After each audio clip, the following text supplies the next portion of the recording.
Pushkin. On an evening in early December 2018, the young CEO of a cryptocurrency exchange reportedly dies while on his honeymoon in India. This death is not announced to customers for another month, and when they're told Gerald Cotton is the only person to hold the passwords to their funds, conspiracy theories grow, leaving some to wonder, could Gerald Cotton still be alive? Honeymoon, moving the body, all the missing money. It was like, but what happened? A Death in Cryptoland, available wherever you get your podcasts. Previously on Deep Cover. In Michigan, in the early 1980s, an FBI agent named Ned Timmons followed a hunch. He believed that a drug ring was smuggling massive amounts of pot into America. And he thought that the local biker gangs were involved in some way.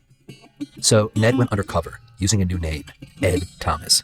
He grew a Fu Manchu mustache, rode a Harley Davidson, and started hanging out in roadside honky-tonks, all the while gathering intel. Well, I had sources up in northern Michigan, bikers, and they would talk about the bikers would get their supply of weed when these big shipments would come in, which is 50,000 pounds, 100,000 pounds, or whatever would come into the Detroit warehouse. Ned kept hearing chatter. There's this huge deal out there, and it involves shrimp boats and barges and airplanes. And so I told my bosses about it, and they kind of said, well, yeah, right, Timmons, what are you smoking? Ned heard that this pot might be headed to a storage facility somewhere in Detroit, the El Dorado of stash houses. Over at the FBI, Ned's bosses had their doubts, but Ned stayed on the trail of intel, hanging out with his informants. Whenever I walked into a house or one of their houses or hotel or where they were, I always had it in my head, okay, what if this happens? What if this happens? And I would go through a checklist of what I would do. I always had a gun, obviously, and you're always looking. Half the time I turned around and those guys had guns, and they're not supposed to. Ned's main informant was still Toby Anderson, the violent, erratic biker/country western singer. Toby was a hand grenade with a pin out. It was just a matter of time till he self-destructed or just died in a hail of bullets or something. You just couldn't control him. He's just crazy. He was difficult to manage, yes, but he was also giving Ned just enough, crumbs. He'd connect him with other bikers. He'd help him set up drug busts. Enough so that Ned could tell his bosses, look, I'm making progress. Like at one point, Toby introduces him to another criminal, and together the three of them set up a sting out in California. Their plan was to get meth from some dealers way out in the sticks. There's a big field and there's mountains up each side, and there's some hillbilly there at the gate, and he meets us and gets us through this gate, and it's just a 2-track sagebrush, cactus, and just high mountain desert. And we get near the barn, and out comes this frickin' 500-pound pig. I mean, a big pig. And I said, what the fuck is it? Oh, that's the guard hog. That's what I mean. I said, well, he smells people if they're, in the mountains, they're trying to surveil us or whatever. And that's true. A pig has one of the best noses in the world. What really surprised Ned is what these hillbillies are feeding their prized guard pig. They'd soak a sweet onion in meth and throw it to the pig. The pig loved it. I mean, he's like, he wanted a fucking onion. And, I just didn't really trust him because he's really fucking big and he's got tusks and shit. And this was Ned's life now, sneaking past a drugged up pig. Slide open the barn door and it's all hay. Pull out a bale in the middle and you can crawl through the tunnel, through the hay bales, and you come into a big room. And there's 30 stations set up for when they cook. Ned said it was the biggest meth lab he'd ever seen. He handed off the intel, and a few weeks later, the authorities busted the place. And it also clarified something for Ned. Yeah, he was a full-time undercover FBI agent, trying to figure out if the rumors he'd been hearing were true. But he also had another, maybe equally important job title now: babysitter. We're driving someplace, and all of a sudden, Toby's in the back seat and pulls out a gun. Well, he could have just as easily popped one in the back of my head, but I was so pissed at him that pulled over, took the gun away from him, and threw it off the cliff. He knew he had his tail between his legs. He knew he got spanked. I'm Jake Halpern, and this is Deep Cover. Episode 2, What Will the Neighbors Think?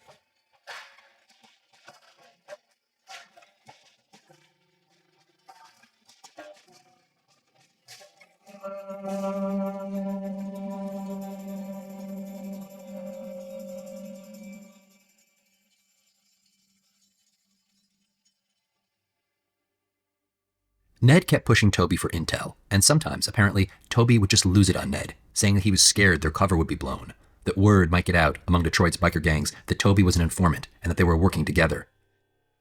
In Ned's noir novel, he depicts one of Toby's panicked rants. Toby tells him, "They'll kill us, brus. We fuck up, and they'll kill us, you understand? No one will even find the bodies. Just shoot us and stick us in a vat of acid or some shit.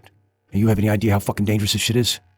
Ned nodded, but Toby grabbed him by the arm, leaned in close. Close enough he could smell the ether, the cigarettes, and the BO. Do you, bruz? You fucking better, because it's me and you out there dangling. Right over the goddamn edge. The dialogue may sound a bit stilted, but Ned insists the essence is accurate, and that, in a way, the distrust was mutual. Ned was keenly aware of how dangerous, how precarious their relationship was becoming. You don't just go out in an hour and do something and get a fugitive or whatever. We work for days sometimes. We're staying in hotels, we're traveling, we're flying together, we're driving together. You know, if you don't trust that guy, you got a problem, because my neck is at risk and his neck is at risk and both of us are at risk. So I better trust him and he better trust me for the stuff we were doing. Despite the risks, Ned was increasingly comfortable in his new habitat. Not just that, he kind of liked it. Liked being Ed Thomas. Liked riding his Harley, staying out late in the bars, gathering intel. I must, though, because I was doing it. There's a lot of adrenaline to it. You're out there on the edge, you know, hanging onto the edge of the cliff with your fingernails all the time. No one at the office was exactly telling Ned to go to these lengths, but he felt that he needed to be on duty all the time to do his job right. You know, we did a zillion other drug deals, so we always had something going on. What does this do to your home life? Destroys it. You live it 24/7.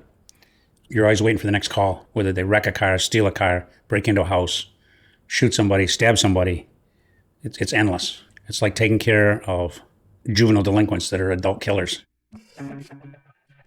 Back home, Ned's wife Kathy was discovering that her husband's alter ego was taking over. Ed Thomas now needed his own room. We had 3 bedrooms. One was more like a guest room, and I think we had a desk in there and stuff like that. I recall that he said, "Hey, yeah, they're going to put in an undercover phone here at the house, you know, so if it rings, you know, I'm going to, you know, here's your name, and just, you know, answer it and be cool, you know, act like you're my girlfriend." I go, "Why do I have to act like I'm your girlfriend? Why can't I just be your wife?" Kathy was an FBI agent in Detroit too, and she'd also gone undercover. Just once. I did one undercover thing one time, and I was not at all comfortable with it. I felt like everybody can look at me and see that I'm a cop. Kathy had spent the night at a gambling joint run by the mob, getting to know the criminals. Then the cops busted in. "Everyone, hands up against the wall." Then they told Kathy, "You're good. You can put your hands down now." But I just was like, no, I don't. I'm so embarrassed now in front of these people who have been so nice to me all night. And I just wanted out of there. I was just like, yeah, don't ever make me do something like that again. That's not me. I'm not comfortable in that situation. I feel like a big fat liar is written like all across my forehead. Her husband, Ned, he didn't seem to have that problem. He seemed comfortable with the pressure and the deception, or maybe it was more than that. I think Ned always was what one of his supervisors described Ned as an edge worker. Ned was always right at the edge of going off to the criminal side. And then one day, he did the unthinkable. He brought the criminals home with him to his leafy upscale suburban house. Just shows up with Toby and one of his sidekicks. They all just sauntered up the driveway together. Well, they looked just like motorcycle guys. The hair, the you know, instead of having a belt, having belts that are like chains or whatever. Their jeans are not like fashionable. Their jeans are just, you know, beat up jeans, and you know, they've got Fu Manchu mustaches and long hair. They're not trying to give an appearance of like good looking. I thought, oh my God, what will my neighbors think? I hope they didn't see them come in, because they look like really rough characters. And my neighbors belong to Oakland Hills Country Club. No one, and I truly mean no one here, would ever mistake Toby or any of his buddies for golfers. This was like the ultimate intrusion into my life, into our life. It just is unheard of, you know. It just was. It was not appropriate, and it was. I felt it was dangerous. People could have, you know, followed them or seen them, or, you know, now they know where we live. Okay, so that's Kathy the homemaker worrying. But here's Kathy the FBI agent, and she's also worried. I had a lot of my own informants, and they would never have come to my home, or I never even would have like lunch with them or something. I mean, I'm an FBI agent. I'm a law enforcement person. Why would they even want to sit down any place and be seen with me? You've just compromised that confidential relationship. I spoke to a number of Ned's former colleagues, and they pretty much all agreed with Kathy. No one brought an informant home with them. It was too risky. Oddly enough, the one person I spoke with from Ned's FBI days who had also done this was his direct supervisor. He told me that he and Ned were, quote-unquote, rebels. For his part, Ned defends himself, saying it was a judgment call. The decision to bring Toby home, it was calculated. Well, it depends on how much trust you have in your sources. And that also builds trust with the sources that can get you killed any second. Well, I'm curious. Did you do it just out of kind of professional relationship building, or did you do it because these were your friends and this was your wife? I think to build a bond with the sources, you depend on those guys not to stand up and say, hey, he's a fucking FBI agent. And you have to build this bond. So whatever I was doing seemed to work. I wouldn't recommend it to anybody. I can't teach it. I can't say that's what to do. But that's what I did. Kathy, she didn't like it, but she didn't confront Ned or overrule him. And Ned never really asked for permission either. Oh, no. No. See, Ned never checked in with me first on anything. Our marriage was more like, hey, look, we're going to move to a new house. Come here, I'll take you and we'll look at it. My marriage was more traditional in that regard, that, he said what we were going to do. Back then, and I'm going to blame this on the times a lot, but probably also the way I was raised, it just did not occur to me to object to my husband. He has this, he's got this, it'll be fine. But this wasn't a one-off occasion. Ned brought Toby home with him multiple times. Kathy remembers them all hanging out on the back deck, cooking burgers, super casual. It was kind of the opposite of the whole undercover shtick. Like in Donnie Brasco, where the FBI agent has two completely separate lives. One is a gangster and one is a suburban dad with a Teflon firewall separating them. It was almost as if Ned Timmons and Ed Thomas were morphing into a single being. Perhaps this was inevitable given Ned's strategy of building trust, but this isn't how Kathy sees it. You don't have to choose that path. You don't have to choose to work a case in that way. You don't have to choose to go deep cover. It all evolves. But I know for him, he felt like it was just spinning into the next. And he told me that he felt like he didn't know how he was ever going to get out of it. In the midst of all of this, Ned's game plan paid off big time when he gets the break he'd been waiting for. And it involved, of all people, Toby's little brother, a guy who went by the nickname Shine.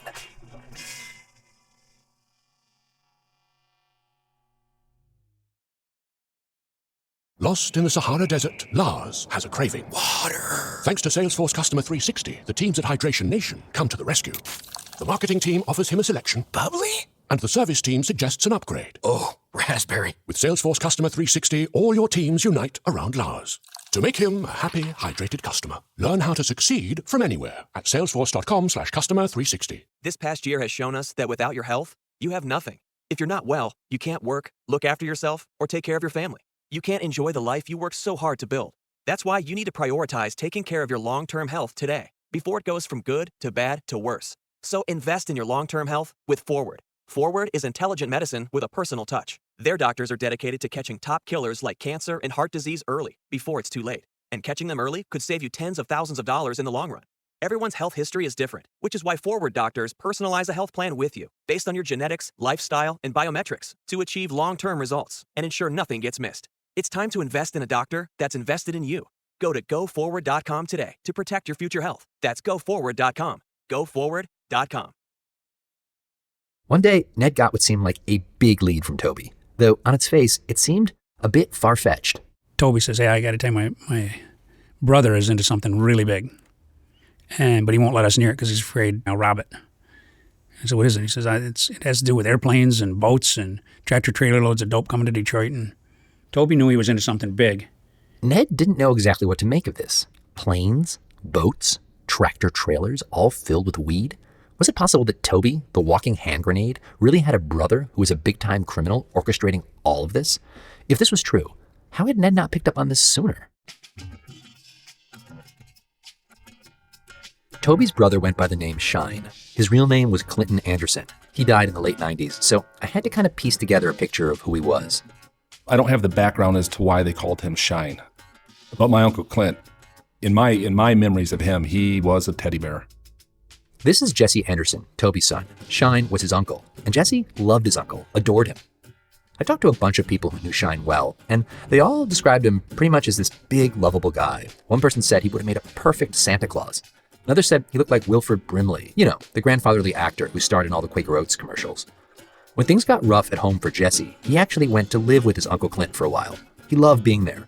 Geez, just like anywhere else, right? Kids running around playing football in the front yard, watching football, watching baseball, life in the 70s and early 80s, gambling, playing darts, shooting pool, normal way of life. Little Jesse had never seen a dad who could be depended on before. I guess I wanted that from my dad, and that's what I always appreciated about my Uncle Clint was, he was, I recall him always being there, and I recall him always, never having to worry like I did with my dad. In my immediate, line of sight and what I recall, and maybe I was blinded by that because I was just so happy to be with my, have a family, have a bed, wake up, go to school, not necessarily have to worry about anything, right? It was great. Jesse says the men in his family tended to be hard and have a short fuse. But I don't remember my Uncle Clint like that at all. I mean, again, for me, the way that I look at my Uncle Clint was much like a savior. Shine had a son named Adam. He was Jesse's older cousin. It took me a long time to track him down. One night, he finally agreed to speak by phone. All right, Jake. Give me a second here. He says that Shine was a jack of all trades, a salesman who sold cars and boats too, though Shine didn't talk about his work a ton. He did keep his work and his family separate. He was a good guy, but he had an edge.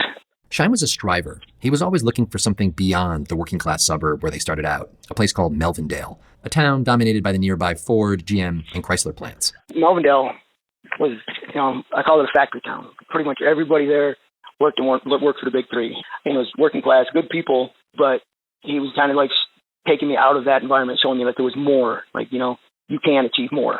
You don't have to just be a line worker all your life. Adam had a lot of memories from that time, like when his dad came home with a new gadget, a mysterious briefcase filled with meters and electrical wires. The device was known as a PSE, which stood for Psychological Stress Evaluator. It was an alternative to the traditional lie detector, and it could be used discreetly, so it didn't require hooking the subject up to any wires or anything. Supposedly, a skilled operator could use it to pick up on micro tremors in your voice. I spoke to a lot of people who knew Shine and remembered vividly him showing up with his briefcase and testing them. Oh, yes. Everybody took a test. Everybody. There was a guy that always carried around this sort of big boxy briefcase, as I recall. Oh, yeah, he could scare the hell out of it. Sure, he was a good bullshitter. All a little nervous about taking this daggone thing. He asks you questions. I guess it works. He asks you what your name is, and you tell him. Then you tell him a lie. And so it gives them a distinction between the truth and lie. Whether it works or not, it'd scare the shit out of you. So I imagine it would keep people straight. And I'm sure he was one of the most valuable tools they had, in doing this. Shine had graduated from a special course, and now he was a trained PSE operator. He took it seriously, and Adam, like any kid, was curious. So it was something different. It was interesting. I didn't know why he was doing it. I'm like, hey, cool, Dad's got a new job, And the job came with perks. Like this one time, his dad took him on a business trip. They flew down to Houston, Texas together. They stayed at this cool hotel that was connected to a big shopping mall. And at some point, Shine tells his son, he's like, hey, I gotta go out for a little while. Don't leave the room. Don't answer the door. Alone in his hotel room, Adam watched TV. Minutes turned to hours, and he began to think about what his dad had said. Don't answer the door. Why not? Who was it that might come knocking? Adam wasn't worried exactly, but he began to wonder, what was his dad up to? But I think, maybe whoever he was working with, they had another room in the same hotel. So they could have been just down the hall. I don't believe he left. I think he just, grabbed his machine and, went to another room. Adam didn't ask any questions, and he didn't give it too much thought at the time. But eventually he started to think back to moments like this and wonder, maybe what his father did was not entirely on the up and up. I mean, who was paying him to carry around that briefcase anyway? In fact, clues began to surface that Shine was much more than just a suburban dad with a mysterious job. One of these clues turned up 1,000 miles to the south, way down in Louisiana, on a lonely bayou, very far from Detroit.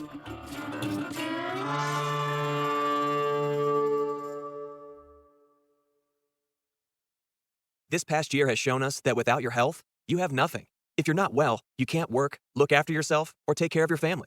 You can't enjoy the life you worked so hard to build. That's why you need to prioritize taking care of your long-term health today, before it goes from good to bad to worse. So invest in your long-term health with Forward. Forward is intelligent medicine with a personal touch. Their doctors are dedicated to catching top killers like cancer and heart disease early, before it's too late. And catching them early could save you tens of thousands of dollars in the long run. Everyone's health history is different, which is why Forward doctors personalize a health plan with you, based on your genetics, lifestyle, and biometrics, to achieve long-term results and ensure nothing gets missed. It's time to invest in a doctor that's invested in you. Go to GoForward.com today to protect your future health. That's GoForward.com. GoForward.com. The Fall Line is a true crime podcast covering the coldest cases in the southeastern United States and occasionally beyond. We focus on the missing persons, the unsolved murders, and the unidentified does that don't get media attention. Empathetic and intensively researched, The Fall Line will take you on deep dives into unsolved cases that you've never heard of and make you wonder why you haven't. Find us on Apple Podcasts, Spotify, or wherever you listen.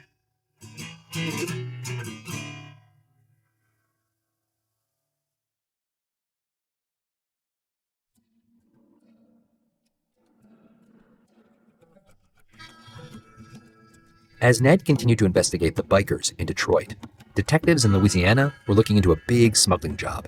It all began with a guy named Dave Ware. Yeah, I was a helicopter pilot assigned to Louisiana State Police in our Region 2, Southwest Louisiana.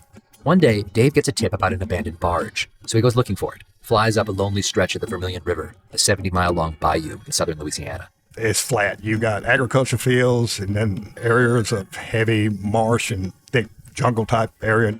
So they were just choppering along. We look down and we see this huge barge tied off with some rope next to some trees. And we're like, well, that's odd.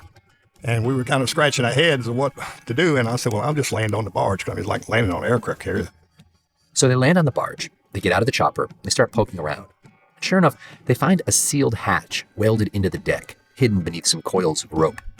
And so I went to the cargo hold of my aircraft and dug in my little tool bag I always carried and got a screwdriver and started digging at this rubber sealant. And you got to imagine the sun was out and it was hot. And when I popped that sealant, it spewed just, moisture had come up and the smell of marijuana. We looked at each other and smiled and said, bingo. The barge itself was quite large and basically empty. All that remained were the dregs, some soggy bales that had somehow gotten wet at the bottom of the boat. Apparently, the rest of the load, totaling a few 100,000 pounds, had all been unloaded successfully, dry and ready to smoke. A narcotics agent named Roy Fruget took up the investigation. So we walked on the barge and we saw marijuana seeds all over it. We looked through some drawers. We found a Panamanian flag. We found a Colombian flag. Well, you don't have to be Sherlock Holmes to realize that we stumbled upon something that was large in scale and that it was international. Eventually, the agents figured out that a local marine contractor had been hired to move the barge up the river. And, as luck would have it, the contractors had a receipt with the customer's callback number on it. Traced the callback number, and it went to a small grocery store in a rural area in Judice, Louisiana. And the name of the store was the Country Boy Grocery Store. So we went to the Country Boy Grocery Store, and I'm talking about a small building. It had a couple of gas pumps in front, had a small meat market inside. They specialized in Cajun food, like stuffed chickens, boudin, cracklings, that sort of thing. So we talked to the owner, because this guy's first language was Cajun French. And he said, with his accent, he said, in the last 3 months, there've been a lot of foreigners in my store. What do you mean by foreigners? He said, out-of-towners, people with blonde hair and blue eyes and tan. He said, Florida-looking people. So, turns out, these Florida-looking people had rented a couple of houses nearby. The agents got search warrants. It was a 3-bedroom, 2-bath, ranch-style house. It was close to the Country Boy Grocery Store. And when we hit it, it had lots and lots of bunk beds, lots of beer bottles. Lots of cans of beer, some of them half empty, half-eaten sandwiches on the floor. I remember one of my guys said it looked like a scene from Animal House. Roy starts poking around the living room. And on the coffee table, I saw a large red book, a hardbound New York Times World Atlas. I opened it up, started looking at it, looking actually for the Gulf of Mexico, saw that there was a chart with a pen marking places through the Gulf of Mexico, and then I backed it up, and it went down to Barranquilla, Colombia. It was, quite literally, mapped out in front of them, evidence of an international syndicate with routes for smuggling tons of drugs into the United States. But everyone is gone. They don't have a single suspect. Roy and his partner, Harvey Duplantis, continued to search the house.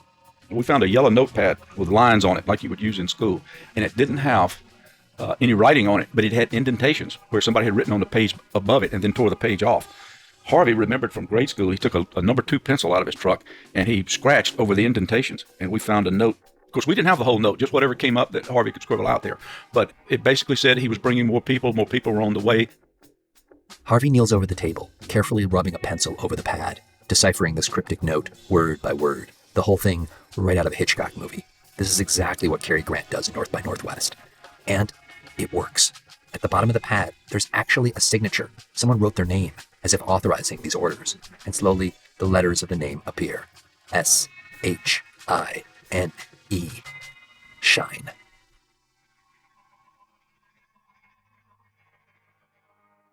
Back in Detroit, Ned had no idea what had gone down in Louisiana. he was back at the office doing a bit of good old-fashioned detective work, following up on that tip that Toby had given him about his brother. And the deeper Ned dug into Shine's life, the more he found. We're looking at what he has, a house and cars and everything, and no source of income. And then we're pulling phone records, bank records, and everything, and huge deposits of, $50,000, $60,000 at a time. And we're getting travel records from credit cards. And Ned says that those travel records were suspicious. For instance, Shine had spent some time down in the Cayman Islands, which was known as a money laundering hub. So, might Shine be his guy? The one Ned had been looking for? The key to it all? If Ned was right, he had found his link to a distant, shadowy drug network. But it didn't seem like he had quite enough to go on. Ned believed if he could just sit down with Shine, talk to him, man to man, he might be able to work him, maybe even flip him. He was starting to strategize, even though he didn't have much to threaten Shine with, except maybe his badge. It sounds like you were doing some serious bullshitting of your own. And also, you could be barking up the wrong tree. You don't know for sure the magnitude, right? It's part of the game, yeah. The FBI knows a lot, but a lot of it is a game to try to ferret out the information you need. When you throw down the FBI badge and credentials, it horrifies guilty people. They think the FBI knows everything.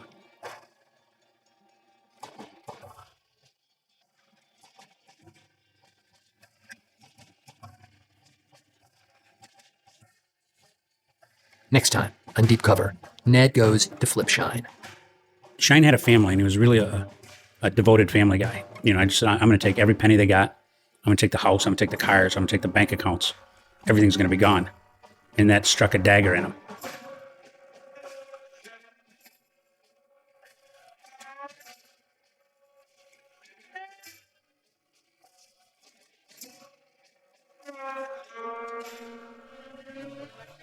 Deep Cover is produced by Jacob Smith and edited by Karen Chikirji. Our story editor is Jack Hitt. Original music and our theme was composed by Luis Guerra, and Flawn Williams is our engineer. Fact-checking by Amy Gaines. Mia Lobel is Pushkin's executive producer. Ned's novel is read by Walton Goggins. Special thanks to Julia Barton, Heather Fain, Carly Migliori, Lital Malad, Maya Koenig, Eric Sandler, Maggie Taylor, Khadija Holland, Zooey Gwen, and Jacob Weisberg at Pushkin Industries. Special thanks also to Jeff Singer at Stowaway Entertainment. I'm Jake Halpern.